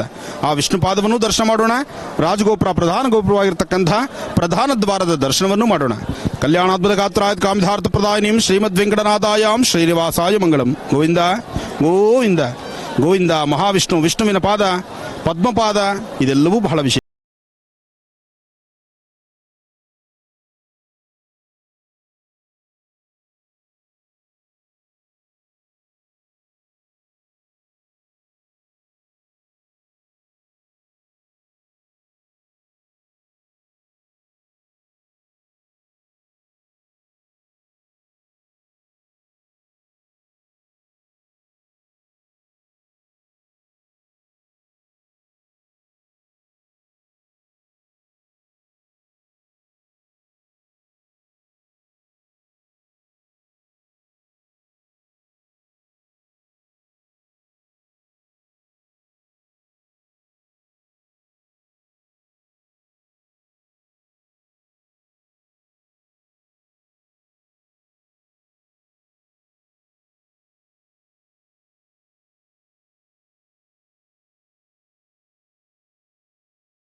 ಹರಿ ಓಂ. ಗಯಾ ಕ್ಷೇತ್ರದಲ್ಲಿ ಶ್ರಾದ್ದ ಕರ್ಮ ಮಾಡ್ತಕ್ಕಂಥದ್ದು, ಪಿತೃಗಳಿಗೆ ತಿಲತರ್ಪಣ ಕೊಡ್ತಕ್ಕಂಥದ್ದು, ಪಿಂಡ ಪ್ರದಾನ ಮಾಡ್ತಕ್ಕಂಥದ್ದು. ಇಲ್ಲಿ ಪಿಂಡ ಪ್ರದಾನವನ್ನು ಮಾಡಿ ಸ್ವಾಮಿಯ ಸಾನ್ನಿಧ್ಯದಲ್ಲಿರ್ತಕ್ಕಂಥ ವಿಷ್ಣುಪಾದದ ಮೇಲೆ ಈ ಪಿಂಡವನ್ನು ವಿಸರ್ಜಿಸ್ತಕ್ಕಂಥದ್ದು. ವಿಷ್ಣುಪಾದದ ಮೇಲೆ ಪಿಂಡವನ್ನು ಬಿಡ್ತಕ್ಕಂಥದ್ದು ಇಲ್ಲಿನ ಪದ್ಧತಿ. ಇಲ್ಲಿ ವಿಷ್ಣುಪಾದದ ಮೇಲೆ ಪಿಂಡವನ್ನು ಬಿಡ್ತಕ್ಕಂಥದ್ದು, ಶ್ರಾದ್ದ ಕರ್ಮವನ್ನು ಮಾಡ್ತಕ್ಕಂಥದ್ದು, ಇದೆಲ್ಲವೂ ಸಹಿತ ನಮ್ಮನ್ನು ಅಗಲಿರ್ತಕ್ಕಂಥ ಪಿತೃಗಳಿಗೆ ವೈಕುಂಠ ಲೋಕವನ್ನು ತೋರಿಸ್ತಕ್ಕಂಥದ್ದು. ವೈಕುಂಠ ಲೋಕಕ್ಕೆ ಅವರು ಹೊರಟು ಅವರು ನಮ್ಮನ್ನು ಆಶೀರ್ವದಿಸ್ತಕ್ಕಂಥದ್ದು. ಯಾರೊಬ್ಬರ ವಾಸ್ತುಗೃಹದಲ್ಲಿ ಸಮಸ್ಯೆಗಳೆಂಬತಕ್ಕಂಥದ್ದು, ಪಿತೃಶಾಪದಿಂದ ನರಳುತ್ತಿರ್ತಕ್ಕಂಥದ್ದು, ಮನೆಯಲ್ಲಿರ್ತಕ್ಕಂಥ ಮಕ್ಕಳಿಗೆ ಮದುವೆ, ಮುಂಜಿ, ನಾಮಕರಣ, ಯಾವುದೇ ಒಂದು ಶುಭ ಕಾರ್ಯಗಳಾದರೂ ಸಹಿತ ಬಹಳಷ್ಟು ವಿಘ್ನಗಳಲ್ಲಿದ್ದಾಗ, ಮನೆಯಲ್ಲಿ ನೆಮ್ಮದಿ ಇಲ್ಲದಿದ್ದಾಗ, ಸಮಸ್ಯೆ ಎಂಬತಕ್ಕಂಥದ್ದು ತಾಂಡವಾಡ್ತಿದ್ದಾಗ ಆಗ ಪಿತೃದೋಷ ನಿವಾರಣೆ ಆಗಬೇಕು. ಪಿತೃದೋಷ ಯಾವ ವಾಸ್ತುಗೃಹದಲ್ಲಿರುತ್ತೋ ಆ ವಾಸ್ತುಗೃಹ ಅಭಿವೃದ್ಧಿ ಆಗೋದಿಲ್ಲ. ಅದಕ್ಕಾಗಿ ಪಿತೃಗಳ ಶಾಪ ಒಳ್ಳೆಯದಲ್ಲ. ಪಿತೃಗಳನ್ನು ನಾವು ಸದ್ಗತಿಕರನಾಗಿ ಮಾಡಬೇಕು, ಪಿತೃಗಳನ್ನು ವೈಕುಂಠ ಲೋಕಕ್ಕೆ ಸೇರಿಸಬೇಕು. ಅದಕ್ಕಾಗಿ ಮಹಾವಿಷ್ಣು ಸಾನ್ನಿಧ್ಯದಲ್ಲಿ ವಿಷ್ಣು ಪಾದದ ಮೇಲೆ ಪಿಂಡ ಪ್ರದಾನ ಆಗಬೇಕು. ಪ್ರತಿ ವರ್ಷದಲ್ಲಿ ಬರ್ತಕ್ಕಂತಹ ಪಕ್ಷ ಮಾಸ ಇದು ಬಹಳ ವಿಶೇಷವಾಗಿರ್ತಕ್ಕಂಥದ್ದು. ಪಕ್ಷ ಮಾಸದಲ್ಲಿ ಆಚರಣೆ ಮಾಡಬಹುದಂತಹ ಪಿತೃಪಕ್ಷದ ಮಹಾಲಯ ಶ್ರಾದ್ದ ಅಥವಾ ಪಿತೃಪಕ್ಷದ ಶ್ರಾದ್ದ ಕರ್ಮಗಳು ಇದು ಬಹಳ ವಿಶೇಷವಾಗಿದೆ. ಅಂಥದ್ರಲ್ಲಿ ಈ ಬಾರಿ ಈಗ ತಾವು ನೋಡ್ತಾ ಇರತಕ್ಕಂತಹದ್ದು ಬಹಳ ವಿಶೇಷವಾಗಿರ್ತಕ್ಕಂತಹ ಪರಮ ಪವಿತ್ರವಾಗಿರ್ತಕ್ಕಂತಹ ಪುಣ್ಯಕ್ಷೇತ್ರ ಇದು ಗಯಾಕ್ಷೇತ್ರ. ಗಯಾಕ್ಷೇತ್ರದಲ್ಲಿ ವಿಷ್ಣು ಪಾದ ಇದೆ. ವಿಷ್ಣು ಪಾದದ ಮೇಲೆ ನಮ್ಮನ್ನು ಅಗಲಿರ್ತಕ್ಕಂತಹ ಪಿತೃಗಳ ಶ್ರಾದ್ದ ಕರ್ಮವನ್ನು ಮಾಡಿ ಪ್ರಾರ್ಥನೆ ಮಾಡತಕ್ಕಂತಹದ್ದು. ಜೊತೆಗೆ ಫಲ್ಗುಣಿ ನದಿಯ ಸಹಿತ ಇಲ್ಲೇ ಇರ್ತಕ್ಕಂಥದ್ದು. ಸೀತಾರಾಮರು ಸಹಿತ ದಶರಥ ಮಹಾರಾಜರಿಗೆ ಶ್ರಾದ್ದ ಕರ್ಮವನ್ನು ಮಾಡಿದಂತಹ ಸ್ಥಳ. ಅಂತಹ ಪರಮ ಪವಿತ್ರವಾಗಿರ್ತಕ್ಕಂಥ ಈ ಸ್ಥಳ ದರ್ಶನ ಮಾಡತಕ್ಕಂಥದ್ದು ಬಹಳ ವಿಶೇಷ.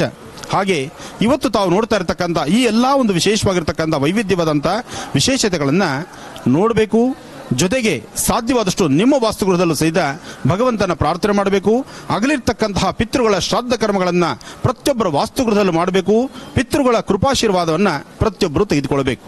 ಒಳ್ಳೆಯದಾಗಲಿ. ಇನ್ನು ಮುಂದಿನ ಕ್ರಮವನ್ನು ಶುರು ಮಾಡೋಣ.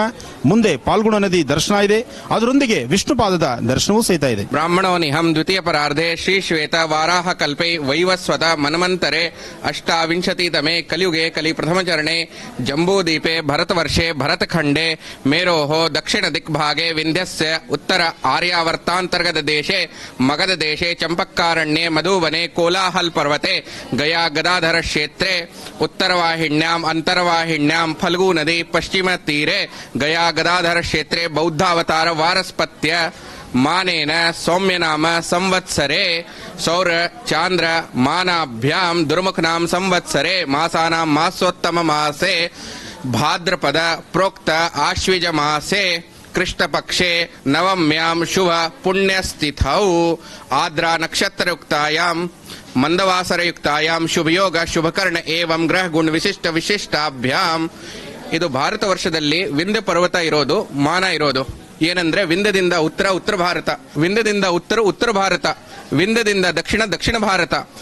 ಸ್ವಲ್ಪ ಕಡೆ ಸೌರ್ಯಮಾನ ನಡೆಯುತ್ತೆ, ನಮ್ಮೂರಿನಲ್ಲಿ ಚಂದ್ರಮಾನ ನಡೆಯುತ್ತೆ. ನಮ್ಮ ಕರ್ನಾಟಕದಲ್ಲೂ ಸೌರ್ಯಮಾನವನ್ನು ಆಚರಿಸೋರು ಇದ್ದಾರೆ. ಅದಕ್ಕೋಸ್ಕರನೇ ಇಲ್ಲಿ ಎರಡು ಮಾನವನ್ನು ತಕೊಂಡು ನಾವು ಕಾರ್ಯವನ್ನು ಮಾಡ್ತೀವಿ. ಇದು ಗಯಾ ಕ್ಷೇತ್ರವನ್ನು ಬಂದಿರೋದು ಗಯಾಸುರಂತ ಮಹಾ ತಪಸ್ವಿ ರಾಕ್ಷಸದ ಮೈ ಮೇಲೆ ಬಂದಿರೋ ಕ್ಷೇತ್ರವನ್ನು ನಾವು ಗಯಾ ಅಂತ ಕರಿತೀವಿ. ಆ ಗಯಾಸುರ ರಾಕ್ಷಸ ಇವಾಗ ಸಂಕಲ್ಪದಲ್ಲಿ ಬಂತಲ್ವಾ ಕೋಲಾಹಲ್ ಪರ್ವತೆ ಅಂತ.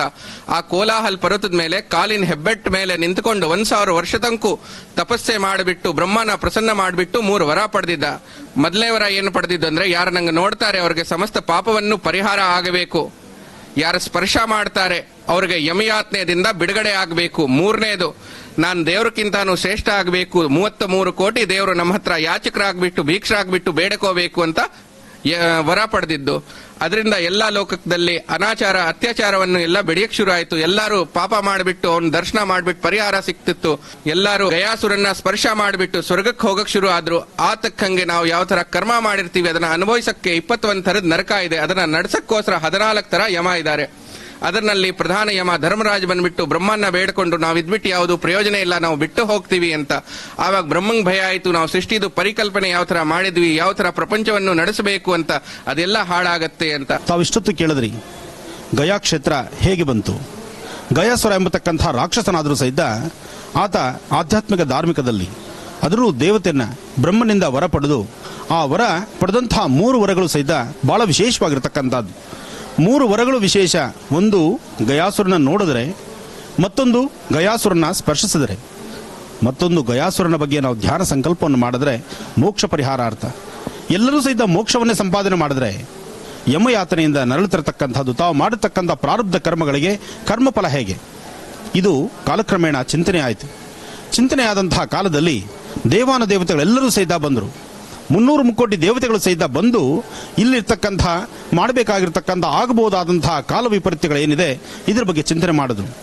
ಆಗ ದೇವಾನ ದೇವತೆಗಳು ಆಲೋಚನೆ ಮಾಡಿ ಗಯಾಸುರ ಮಲಗಿರುವಂತಹ ಕಾಲದಲ್ಲಿ ಧರ್ಮಶಿಲೆಯನ್ನ ವಿಷ್ಣು ಲೋಕದಿಂದ ತಂದರು.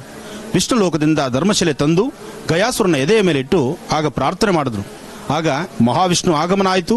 ಮಹಾವಿಷ್ಣುವಿನ ಪಾದ, ಆ ಮಂದಹಾಸದ ಪಾದ, ಪದ್ಮಪಾದ ಗಯಾಸುರನ ಎದೆಯ ಮೇಲೆ ಇಟ್ಟಾಯಿತು. ಆಗ ಭಗವಂತ ನಿನ್ನ ಈ ಭಕ್ತಿ ಶ್ರದ್ಧೆ ಜೊತೆಗೆ ನಡಿಬೇಕಾಗಿರ್ತಕ್ಕಂತಹ ಧರ್ಮ ಕಾರ್ಯಗಳು ಗಯಾಸುರನಿಗೆ 3 ವರವನ್ನು ಕೊಡ್ತಾನೆ. ಆ ಕೊಟ್ಟಂತಹ 3 ವರಗಳಲ್ಲಿ ಒಂದು ಪ್ರಧಾನವಾಗಿರ್ತಕ್ಕಂತಹದ್ದು ಪಿತೃಗಳಿಗೆ ಮೋಕ್ಷ ಕೊಡುವ ಸ್ಥಳ ಇದಾಗಬೇಕು. ಹಾಗೆ ಯಾರ ವಾಸ್ತುಗೃಹದಲ್ಲಿ ಪಿತೃಕಾಟದಿಂದ ಪಿತೃಶಾಪದಿಂದ ಸಾಕಷ್ಟು ಸಮಸ್ಯೆಗಳನ್ನು ಹೊತ್ತಿರ್ತಾರೋ, ಸಮಸ್ಯೆಗಳು ಕಷ್ಟಗಳನ್ನು ಹೊತ್ತಿರತಕ್ಕಂಥ ವಾಸ್ತುಗೃಹದಲ್ಲಿರ್ತಕ್ಕಂಥವ್ರು ಪಿತೃಶಾಪ ವಿಮುಕ್ತಿಗೋಸ್ಕರ ಗಯಾ ದರ್ಶನ ಆಗಬೇಕು, ಗಯಾ ಕ್ಷೇತ್ರದಲ್ಲಿ ಪಿಂಡ ಪ್ರದಾನ ಆಗಬೇಕು. ಹಾಗೆ ಪ್ರತಿ ದಿನದ 24 ಗಂಟೆ ಒಳಗಾಗಿ ಒಮ್ಮೆಯಾದರೂ ಪಿಂಡ ಪ್ರದಾನ ಆಗಬೇಕು. ಇದೇ ಕ್ಷೇತ್ರದಲ್ಲಿ ಅಂತ್ಯ ಸಂಸ್ಕಾರಗಳು ನಡೆಯಬೇಕು. ಹಾಗಾಗಿ ಇಂತಹ ಒಂದು ವಿಶೇಷವಾಗಿರ್ತಕ್ಕಂಥ ವೈಶಿಷ್ಟ್ಯತೆಯತ್ತ ಕಲಿಯುಗದಲ್ಲಿ ಒಂದು ವಿಶೇಷವಾದಂತಹ ಭಗವಂತ ಸಾನ್ನಿಧ್ಯ ಯಾವುದಾದ್ರೂ ಒಂದು ವಿಶೇಷವಾದ ಕ್ಷೇತ್ರ ಅಂದರೆ ಅದು ಗಯಾ ಕ್ಷೇತ್ರ. ಅಂದಿನಿಂದ ಇಂದಿನವರೆಗೂ ಗಯಾದಲ್ಲಿರ್ತಕ್ಕಂಥ ವಿಷ್ಣುಪಾದದಲ್ಲಿ ನಡೀತಕ್ಕಂತಹ ಗಯಾಸುರನ ಆಸ್ಥಾನದಲ್ಲಿ ಒಂದು ಪಿಂಡ ಪ್ರಧಾನ ಜೊತೆಗೆ ಸ್ವಾಮಿಯ ದರ್ಶನ ಭಾಗ್ಯ ಇದೆಲ್ಲವೂ ಸಹಿತ ಬಹಳ ವಿಶೇಷವಾಗಿದೆ. ಅಂತಹ ಪರಮ ಪವಿತ್ರವಾಗಿರ್ತಕ್ಕಂಥ ಪುಣ್ಯಕ್ಷೇತ್ರಕ್ಕೆ ಇವತ್ತು ನಾವು ಆಗಮಿಸಿದ್ದೇವೆ. ಪಕ್ಷ ಮಾಸದಲ್ಲಿ ನಡೀತಕ್ಕಂತಹ ಗಯಾ ಶ್ರಾದ್ದ ರಾಜ್ಯದ ದೇಶದ ನಾನಾ ಮೂಲೆಗಳಿಂದ ಇಲ್ಲಿಗೆ ಆಗಮಿಸ್ತಕ್ಕಂಥ ಭಕ್ತ ಸಾಗರ ಸಾಕಷ್ಟು ಜನ ಎಲ್ಲರೂ ಬರ್ತಕ್ಕಂಥದ್ದು ನವರವರ ಆಗಿರ್ತಕ್ಕಂತಹ ಪಿತೃಗಳ ಕರ್ಮಫಲಗಳನ್ನು ಪಿತೃಗಳ ಕರ್ಮಗಳನ್ನು ಮಾಡತಕ್ಕಂಥದ್ದು. ಕರ್ಮ ಆದ ನಂತರ ಪಿಂಡ ಪ್ರಧಾನವನ್ನು ಇಟ್ಕೊಂಡೋಗಿ ವಿಷ್ಣು ಪಾದದ ಮೇಲೆ ಇಡತಕ್ಕಂಥದ್ದು ಇಲ್ಲಿನ ಪ್ರತೀತಿ. ಬನ್ನಿ ಮುಂದಿನ ಕಾರ್ಯಕ್ರಮವನ್ನು ಈಗ ನಡೆಸೋಣ. ಈ ಕ್ಷೇತ್ರದಲ್ಲಿ ಮತ್ತೊಂದು ವಿಶೇಷ ಇದೆ. ಉದ್ಭವ ವಿಷ್ಣುಪಾದ ಇರತಕ್ಕಂತಹ ಏಕೈಕ ಕ್ಷೇತ್ರ ಅದು ಗಯಾ ಕ್ಷೇತ್ರ. ಈ ಕ್ಷೇತ್ರದಲ್ಲಿ ಹೊರತುಪಡಿಸಿದ್ರೆ ಮತ್ತಾವ ಕ್ಷೇತ್ರದಲ್ಲೂ ವಿಷ್ಣುಪಾದ ಇಲ್ಲ ಎಂಬತಕ್ಕಂಥದ್ದು ಇಲ್ಲಿನ ವಾದ ಮತ್ತು ಇಲ್ಲಿನ ಒಂದು ಪ್ರತೀತಿ ಸಹಿತ. ಅಂತಹ ವಿಶೇಷವಾಗಿರ್ತಕ್ಕಂಥ ಸಾನ್ನಿಧ್ಯ, ಈ ಸಾನ್ನಿಧ್ಯದ ದರ್ಶನ ಇವತ್ತು ನಮ್ಮ ನಿಮ್ಮೆಲ್ಲರ ಭಾಗ್ಯ. ವೀಕ್ಷಕರೇ, ಶ್ರಾದ್ದ ಕರ್ಮ ಮಾಡಬೇಕಾದ್ರೆ ಗಂಡ ಸಂತಾನ ಇರಬೇಕು ಅಂತ ಹೇಳ್ತಾರೆ. ಮಕ್ಕಳು ಯಾರೇ ಒಬ್ಬರಾದರೂ ಸಹಿತ ನಮಗೊಂದು ಗಂಡ್ಮಗು ಆಗಬೇಕು ಅನ್ನೋ ಆಸೆ ಇಟ್ಕೊಳ್ತಾರೆ. ಆ ಆಸೆ ನಿಜಕ್ಕೂ ನಿಜನೇ. ಯಾತಕ್ಕೋಸ್ಕರ? ಮಾಡಿರ್ತಕ್ಕಂಥ ಆಸ್ತಿನ ಅನುಭವಿಸೋಕ್ಕೋಸ್ಕರ ಅಲ್ಲ, ಅಥವಾ ತಂದೆ ತಾತ ಮುತ್ತಾತ ಅಲ್ಲಿಂದ ಸಂಪಾದನೆ ಮಾಡಿರ್ತಕ್ಕಂಥ ಆ ಆಸ್ತಿನ ಸುಖ ಸಂತೋಷದಿಂದ ನನ್ನ ಮಗ ಅನುಭವಿಸ್ಲಿ ಅಥವಾ ನನ್ನ ಮಗ ಅನುಭವಿಸಿ ಅದಕ್ಕೆ ಅವನ ಇಷ್ಟದ ಪ್ರಕಾರ ನಡ್ಕೊಳ್ಳಿ ಅಂತಲ್ಲ. ಪಿತೃಗಳಿಗೆ ನನ್ನ ಮಗ ಹುಟ್ಟಿದ್ರೆ ನಮ್ಮ ತಂದೆ ನಮ್ಮ ತಾತನಿಗೆ ಅವ್ರಿಗೆ ಮುಕ್ತಿ ಸಿಗಬೇಕು. ಹಾಗೆ ಅವ್ರಿಗೆ ಮುಕ್ತಿ ಸಿಗಲಿಕ್ಕೋಸ್ಕರ ಗಂಡು ಮಕ್ಕಳ ಸಂತಾನ ಇರಬೇಕು ಅನ್ನೋ ಒಂದು ಅಪೇಕ್ಷೆ ಇದೆ. ಅದಕ್ಕೆ ಧರ್ಮಶಾಸ್ತ್ರದಲ್ಲಿ ಇದೆ, ಅರ್ಥ ಇದೆ. ಆದರೆ ಈ ಒಂದು ಕ್ಷೇತ್ರದ ವೈಶಿಷ್ಟ್ಯತೆ ಮತ್ತಷ್ಟು ವಿಶೇಷ ಇದೆ. ಇಲ್ಲಿ ಸೀತಾದೇವಿ ಸಹಿತ ಪಿಂಡ ಪ್ರಧಾನವನ್ನು ಮಾಡಿರ್ತಕ್ಕಂಥದ್ದಿದೆ. ಆದ್ದರಿಂದ ಹೆಣ್ಣು ಮಕ್ಕಳಿಗೂ ಸಹಿತ ಅಷ್ಟೇ ಸರಿಸಮಾನವಾದಂಥ ಹಕ್ಕಿದೆ. ನೋಡಿ ಎಂತಹ ಒಂದು ವೈಶಿಷ್ಟ್ಯತೆ.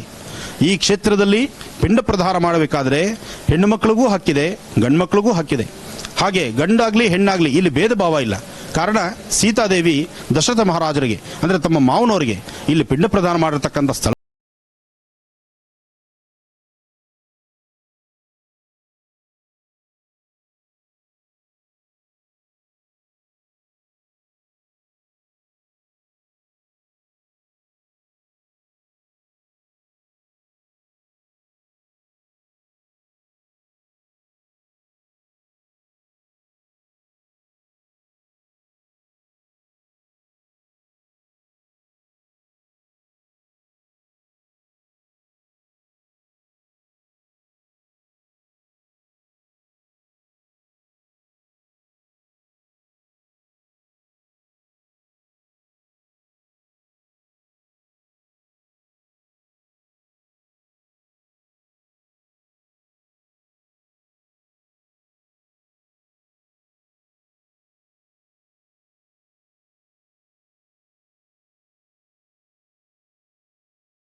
ಪ್ರಾಪ್ತಮಸ್ತು ಅಂತಾನೆ ಹೇಳಿ ಇಡ್ತೀವಿ.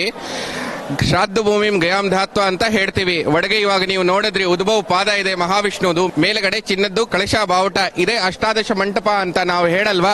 ಈಶಾನ ವಿಷ್ಣು ಕಮಲಾಸನ ಕಾರ್ತಿಕೇಯ ವಂದಿತ್ರೆ ಅರ್ಕ ರಜನೀಶ್ ಗಣೇಶ್ವರಾಣಾಂ ಸಭ್ಯ ಸವ್ಯ ದಧಿ ಕಣ್ವ ಮತಂಗಜಾಣ ಕ್ರೌಂಚ ಅಮ್ರೇಂದ್ರ ಕಾಶ್ಯಪಾಣಾಂ ಕಳಶೋದ್ಭವ ಪಾದಾಂ ನಮಾಮಿ ಸತತಂ ಪಿತೃಮುಕ್ತಿ ಹೇತೋಹೋ ಗಯಾಶ್ರಾದ್ದಂ ಗಯಾಶ್ರಾದ್ದಂ ಗಯಾಶ್ರಾದ್ದಂ.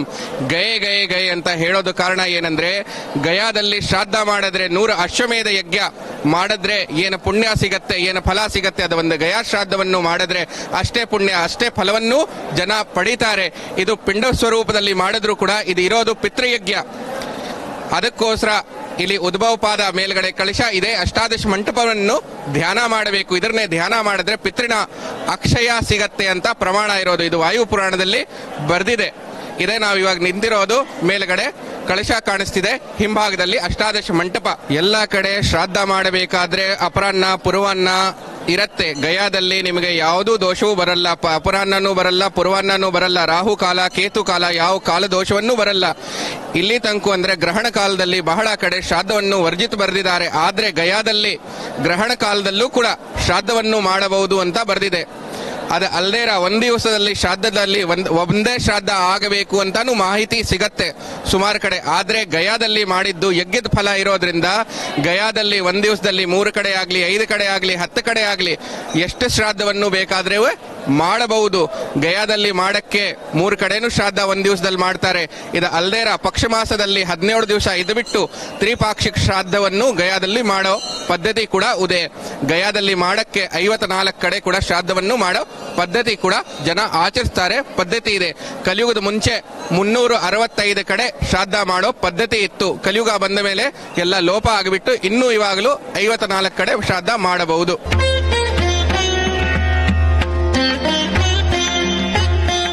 ಗಯಾ ಕ್ಷೇತ್ರದಲ್ಲಿ 3 ಕಡೆ ವಿಶೇಷವಾದಂತಹ ರೀತಿ ಪಿಂಡ ಪ್ರದಾನವನ್ನು ಮಾಡ್ತಾರೆ.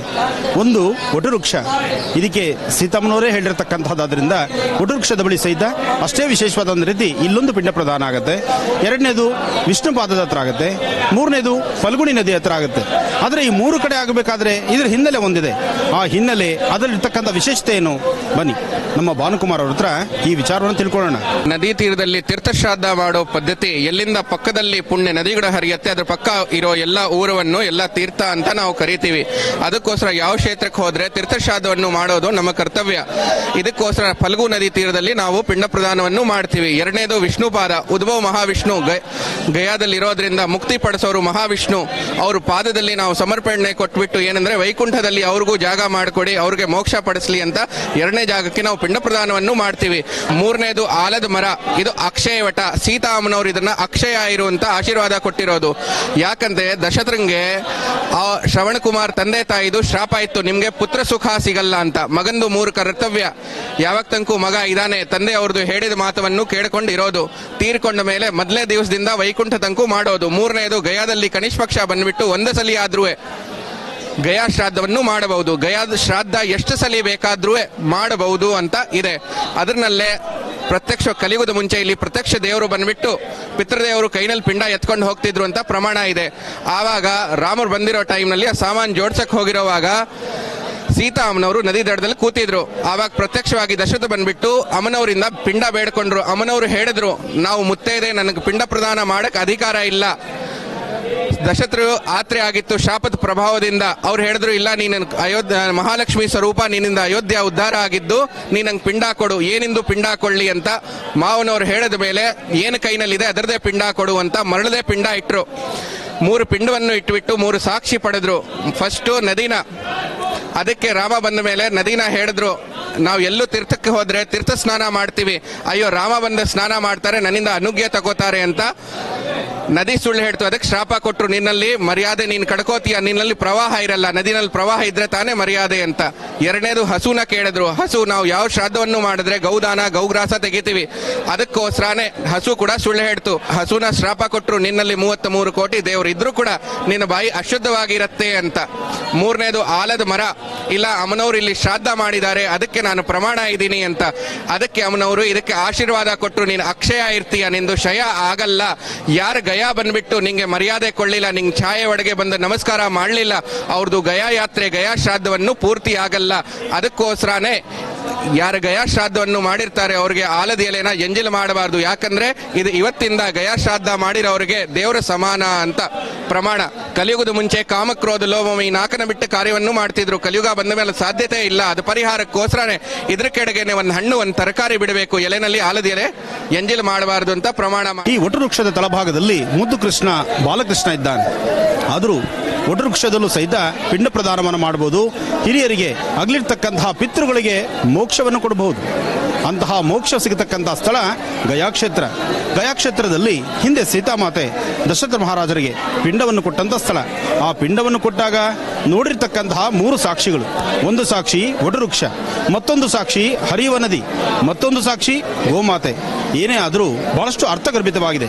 ಇಂತಹ ಪರಮ ಪವಿತ್ರವಾಗಿರ್ತಕ್ಕಂತಹ ಪುಣ್ಯಕ್ಷೇತ್ರದಲ್ಲಿ ಪಕ್ಷಮಾಸ ಆಗಲಿ ಶ್ರಾದ್ದವಾಗಲಿ, ಶ್ರಾದ್ದದಲ್ಲಿ ಬರ್ತಕ್ಕಂಥದ್ದೇ ಗಯಾ ಶ್ರಾದ್ದ ಅಂತ. ಅಂದ್ರೆ ನಾವು ಶ್ರಾದ್ದ ಮಾಡುವಾಗಲೂ ಸಹಿತ ತಿಥಿ ಆಚರಣೆ ಮಾಡುವಾಗಲೂ ಗಯಾನಲ್ಲೇ ಶ್ರಾದ್ದ ಮಾಡ್ತಾ ಇದ್ದೀವಿ, ಗಯಾಲೇ ತಿಥಿ ಮಾಡ್ತಾ ಇದ್ದೀವಿ ಅಂತ ಮಂತ್ರ ಭಾಗದಲ್ಲಿ ಬರುತ್ತೆ. ಆದರೆ ನಾವು ಇವತ್ತಿನ ದಿವಸ ಸಾಕ್ಷಾತ್ ಗಯಾ ಕ್ಷೇತ್ರದಲ್ಲೇ ಇದ್ದೀವಿ. ಈ ಒಂದು ಕ್ಷೇತ್ರದ ಸಂಪೂರ್ಣ ಮಾಹಿತಿ, ಸಂಪೂರ್ಣವಾದಂತಹ ದರ್ಶನವನ್ನ ಇವತ್ತು ನೀವು ಮಾಡ್ತಾ ಇದ್ದೀರಿ.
ಪಶ್ಚಿಮಾಗಂ ಸುರೇ. ತಾವಿಷ್ಟೊತ್ತು ನೋಡಿದಂತಹ ಈ ಒಂದು ಮಹಾವಿಷ್ಣು ಪಾದ ಪರಮ ಪವಿತ್ರವಾಗಿರ್ತಕ್ಕಂತಹದ್ದು. ಭಕ್ತ ಸಮೂಹ ಸಾವಿರಗಟ್ಟಲೆ ಭಕ್ತ, ಲಕ್ಷಾಂತರ ಜನ ಭಕ್ತರು ಇಲ್ಲಿಗೆ ಆಗಮಿಸ್ತಾರೆ. ವಿಶೇಷವಾಗಿರ್ತಕ್ಕಂಥ ವಿಷ್ಣುಪಾದ ದರ್ಶನವನ್ನು ಮಾಡ್ತಾರೆ. ಯಾರೊಬ್ಬರಾದರೂ ಸಹಿತ ನಮ್ಮನ್ನು ಅಗಲಿರ್ತಕ್ಕಂಥವರಿಗೆ ಪಿತೃ ಕಾರ್ಯಗಳನ್ನು ಮಾಡಲಿಕ್ಕಾಗಿ ವಿಶೇಷವಾಗಿರ್ತಕ್ಕಂಥ ಸ್ಥಳ. ಒಮ್ಮೆ ಇಲ್ಲಿ ಬಂದು ಈ ಸಾನ್ನಿಧ್ಯದಲ್ಲಿ ಪಿಂಡ ಪ್ರದಾನವನ್ನು ಮಾಡಿದ್ರೆ ಮೋಕ್ಷ ಸಿಗುವಂಥದ್ದಂತೂ ಖಂಡಿತ ಸತ್ಯ. ಅಂತಹ ಪರಮ ಪವಿತ್ರವಾಗಿರ್ತಕ್ಕಂಥ ಪುಣ್ಯಕ್ಷೇತ್ರ. ಸಹಸ್ರಾಕ್ಷ ಸಹಸ್ರವಾದ ಸಭೋಮಿಂ ವಿಶದೋ ವೃತ್ವಾದಿಷ್ಟ ದಶಾಂಗುಲಂ. ಓಂ ನಮೋ ನಾರಾಯಣಾಯ, ಓಂ ನಮೋ ನಾರಾಯಣಾಯ, ಓಂ ನಮೋ ನಾರಾಯಣಾಯ, ಓಂ ನಮೋ ನಾರಾಯಣಾಯ, ಓಂ ನಮೋ ನಾರಾಯಣಾಯ ನಮಃ. ಶ್ರೀಮನ್ನಾರಾಯಣನ ವಿಶೇಷವಾಗಿರ್ತಕ್ಕಂಥ ಪಾದದರ್ಶನ ನಾವೆಲ್ಲರೂ ಮಾಡಿದ್ದೇವೆ, ಧನ್ಯರಾಗಿದ್ದೇವೆ. ಇವತ್ತಿನ ದಿವಸ ಲೋಕ ಕಲ್ಯಾಣಾರ್ಥವಾಗಿ ಶ್ರೀಮನ್ನಾರಾಯಣನ ಪಾದದ ಮುಂದೆ ಸಂಕಲ್ಪವನ್ನು ಮಾಡುತ್ತಿದ್ದೇನೆ. ಶೀಘ್ರವಾಗಿ ನಿಮ್ಮೆಲ್ಲರ ಕಷ್ಟ ದೂರ ಆಗಬೇಕು, ರಾಜ್ಯದಲ್ಲಿ ಸುಭಿಕ್ಷಿತನ ಉಂಟಾಗಬೇಕು, ರಾಜ್ಯದಲ್ಲಿ ಒಳ್ಳೆ ಮಳೆ ಬೆಳೆ ಆಗಿ ರೈತ ಬಾಂಧವರು ಪ್ರತಿಯೊಬ್ಬರು ಸಹಿತ ಸುಖದಿಂದಿರಬೇಕು. ಲೋಕ ಸಮಸ್ತ ಸುಖಿನೋ ಭವಂತು, ಸಮಸ್ತ ಸನ್ಮಂಗಳಾನಿ ಭವಂತು. ಮಹರ್ಷಿವಾಣಿಯ ಸಮಸ್ತ ವೀಕ್ಷಕ ಬರುವಳೆ, ತಾವೆಲ್ಲರೂ ಸಹಿತ ಇವತ್ತು ಧನ್ಯರಾಗಿದ್ದೀರಿ ಅಂತ ನಾನು ತಿಳ್ಕೊಂಡಿದ್ದೇನೆ. ಪರಮ ಪವಿತ್ರವಾಗಿರ್ತಕ್ಕಂತಹ ಪುಣ್ಯಕ್ಷೇತ್ರ ವಿಷ್ಣು ಕ್ಷೇತ್ರ. ಸಾಕ್ಷಾತ್ ಭಗವಂತ ಮಹಾವಿಷ್ಣುವಿನ ಪಾದವನ್ನು ನಾವು ದರ್ಶನ ಮಾಡಿದ್ವಿ. ಎಂತಹ ಒಂದು ವಿಶೇಷವಾಗಿರ್ತಕ್ಕಂತಹ ದಿನ ಇವತ್ತಿನ ದಿವಸ. ಅದರಲ್ಲೂ ಪಕ್ಷ ಮಾಸವಲ್ಲದಿದ್ದರೂ ವರ್ಷದ 365 ದಿವಸ ದಿನದ 24 ಗಂಟೆ ನಕ್ಷತ್ರಗಳು ಆಚಂದ್ರಾರ್ಕವಾಗಿ ಸೂರ್ಯ ಚಂದ್ರರಿರುವವರೆಗೂ ಪ್ರತಿಯೊಬ್ಬರು ಸಹಿತ ದರ್ಶನ ಮಾಡಬೇಕಾದಂತಹ ಏಕೈಕ ಪವಿತ್ರವಾದ ಪುಣ್ಯ ಸ್ಥಳ ಗಯಾಕ್ಷೇತ್ರ. ಆ ಗಯಾಕ್ಷೇತ್ರದ ವಿಶೇಷವಾಗಿರ್ತಕ್ಕಂಥ ವಿಷ್ಣು ಪಾದವನ್ನು ನಾವು ದರ್ಶನ ಮಾಡಿದ್ದೀವಿ. ತಾಯಿ ಮಹಾಲಕ್ಷ್ಮಿನ ದರ್ಶನ ಮಾಡಿದ್ದೀವಿ. ಮಹಾವಿಷ್ಣು ದರ್ಶನ ಆಗಿದೆ. ಗಯಾಕ್ಷೇತ್ರದ ಸಂಪೂರ್ಣ ಫಲ ಇವತ್ತು ನಮ್ಮ ಮಹರ್ಷಿವಾಣಿಯ ಸಮಸ್ತ ವೀಕ್ಷಕ ಬರುವಳಿಗೂ ತಮ್ಮೆಲ್ಲರಿಗೂ ಸಿಕ್ಕಿ.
ಅದಕ್ಕೂ ಆಧಾರ ಇದೆ.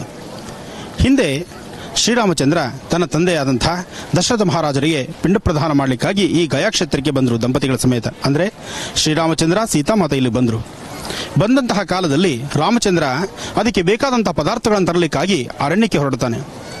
ಮಾಧ್ಯಾಹ್ನಿಕ ಸನ್ನಿವೇಶ, ಮಾಧ್ಯಾಹ್ನಿಕ ಎದುರಾಗತ್ತೆ. ಮಾಧ್ಯಾಹ್ನಿಕ ಎದುರಾದಾಗ ತಾಯಿ ಸೀತಾದೇವಿ ದಡದಲ್ಲಿ ಕೂತು ಮರಳಿನಿಂದ ಉಂಡೆಗಳನ್ನು ಕಟ್ಟಿ ಆಟ ಆಡ್ತಿರ್ತಾಳೆ. ಮರಳಿನ ಉಂಡೆಗಳನ್ನು ಕಟ್ಟಿ ಆಡುವಂತಹ ಸಮಯ ಸರಿಸುಮಾರು ಅಪರಾಹ್ನ ಕಾಲ, ಶ್ರಾದ್ದದ ಕಾಲ. ಆ ಸಮಯದಲ್ಲಿ ದಶರಥ ಮಹಾರಾಜರು ಅವರ ಕೈಯನ್ನು ಮುಂದೆ ತೋರಿಸ್ತಾರೆ. ಮುಂದೆ ತೋರಿಸಿದಾಗ ತಾಯಿ ಮರಳಿನ ಉಂಡೆಯನ್ನೇ ಪಿಂಡವನ್ನಾಗಿ ದಶರಥ ಮಹಾರಾಜರ ಕೈಗೆ ಕೊಡ್ತಾಳೆ. ಈ ಒಂದು ಪಿಂಡವನ್ನು ಕೊಡಲಿಕ್ಕೂ ಸಹಿತ ಒಂದು ಕಾರಣ ಇದೆ. ಹಿಂದೆ ದಶರಥ ಮಹಾರಾಜರು ಅರಣ್ಯದಲ್ಲಿ ಬೇಟೆಯಾಡಲು ಹೊರಟಾಗ ಶ್ರವಣಕುಮಾರ ಅವರ ತಂದೆ ತಾಯಿ ಅವರು ಕೊಟ್ಟಂತ ಶಾಪ ಇದೆ. ತನ್ನ ಮಗ ಇದ್ರೂ ಸಹಿತ, ಗಂಡು ಮಕ್ಕಳಿದ್ರೂ ಸಹಿತ ಪಿಂಡ ಪ್ರದಾನವಿಲ್ಲದಂಥ ರೀತಿ ಆಗುವಂತಹ ರೀತಿ ಶಾಪವನ್ನು ಕೊಡ್ತಾರೆ ಆ ಒಂದು ಶ್ರವಣಕುಮಾರರ ತಂದೆ ತಾಯಿ. ಅದಕ್ಕಾಗಿ ದಶರಥ ಮಹಾರಾಜರಿಗೆ 4 ಜನ ಮಕ್ಕಳಿದ್ರೂ ಸಹಿತ ಯಾರೊಬ್ಬರೂ ಸಹಿತ ಶ್ರೀರಾಮಚಂದ್ರನಿಂದಲೂ ಪಿಂಡ ಪ್ರದಾನವಾಗಲಿಲ್ಲ ದಶರಥ ಮಹಾರಾಜರಿಗೆ. ಅದರಿಂದ ಅಂದು ಸೀತಾದೇವಿ ತನ್ನ ಹಸ್ತದಿಂದ ಮರಳಿನ ಉಂಡೆಗಳನ್ನೇ ಪಿಂಡ ಪ್ರದಾನವಾಗಿ ಮಾಧ್ಯಾಹ್ನಿಕ ಅಂದರೆ ಅಪರಾಹ್ನ ಕಾಲದಲ್ಲಿ ದಶರಥ ಮಹಾರಾಜರಿಗೆ ಕೊಡ್ತಾಳೆ. ಅಂದಿನಿಂದ ಇಂದಿನವರೆಗೂ ಈ ಒಂದು ಗಯಾಕ್ಷೇತ್ರದಲ್ಲಿ ಹೆಣ್ಣುಮಕ್ಕಳು ಸಹಿತ ಪಿಂಡ ಪ್ರದಾನವನ್ನು ಮಾಡುತ್ತಿದ್ದಾರೆ. ಜೊತೆಗೆ ವಿಶೇಷವಾದಂತಹ ಪುಣ್ಯಕ್ಷೇತ್ರವಾದ್ದರಿಂದ ಬರ್ತಕ್ಕಂಥ ಸಮಸ್ತರಿಗೂ ಭಗವಂತನ ಸಂಪೂರ್ಣ ಅನುಗ್ರಹ ಇದೆ. ಇಂದಿಗೂ ತಾವು ನೋಡಬಹುದು, ಗಯಾಕ್ಷೇತ್ರದಲ್ಲಿ ಸೀತಾದೇವಿ ಪಿಂಡವನ್ನು ಇಟ್ಟಂತಹ ಸ್ಥಳ, ದಶರಥ ಮಹಾರಾಜರು ಅವರ ಕೈಯನ್ನು ಚಾಚಿ ಪಿಂಡವನ್ನು ತಗೊಂಡಂತಹ ಸ್ಥಳ ಇದೇ ಸ್ಥಳದಲ್ಲೇ. ಜೊತೆಗೆ ಇವತ್ತಿಗೂ ಸಹಿತ ಕೆಲವು ಕುರುಹುಗಳು, ಕೆಲವು ಆಧಾರಗಳು ಇವತ್ತಿಗೂ ನೋಡಬಹುದು. ಬನ್ನಿ. ಓಂ ಶ್ರೀರಾಮಚಂದ್ರಾಯ ನಮಃ, ರಘುವೀರ ಸಮರ್ಥಾಯ ನಮಃ, ಜಾನಕಿ ವಲ್ಲಭಾಯ ನಮಃ. ಮಹಾವಿಷ್ಣು ಕ್ಷೇತ್ರದಲ್ಲಿ ರುದ್ರಕ್ಷೇತ್ರವೂ ಇದೆ. ಅತ್ತ ರುದ್ರನ ಸ್ಮಶಾನವಾಸಿಯಾಗಿರ್ತಕ್ಕಂತಹ ರುದ್ರನೂ ಅಲ್ಲಿದ್ದಾನೆ. ಇತ್ತ ಮಹಾವಿಷ್ಣುವಿನ ಪಾದ ಇದೆ. ಹರಿಹರೇಶ್ವರರ ಸಾನ್ನಿಧ್ಯ ಅಂದ್ರೂ ಸಹಿತ ಗಯಾ ಕ್ಷೇತ್ರ ಇದು ತಪ್ಪಾಗಲಾರದು. ಗಯಾ ಕ್ಷೇತ್ರದಲ್ಲಿ ರುದ್ರನೂ ಇದ್ದಾನೆ, ಮಹಾವಿಷ್ಣುನೂ ಇದ್ದಾನೆ. ಹರಿಹರರು ಏಕವಾಗಿರ್ತಕ್ಕಂತಹ ಕ್ಷೇತ್ರ.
ವೀಕ್ಷಕರೇ, ಮಹಾಲಯ ಅಮಾವಾಸ್ಯ ಈ ಶುಭ ದಿನದಂದು ನಾವೆಲ್ಲರೂ ಗಯಾ ಕ್ಷೇತ್ರವನ್ನು ದರ್ಶನ ಮಾಡಿದ್ವಿ.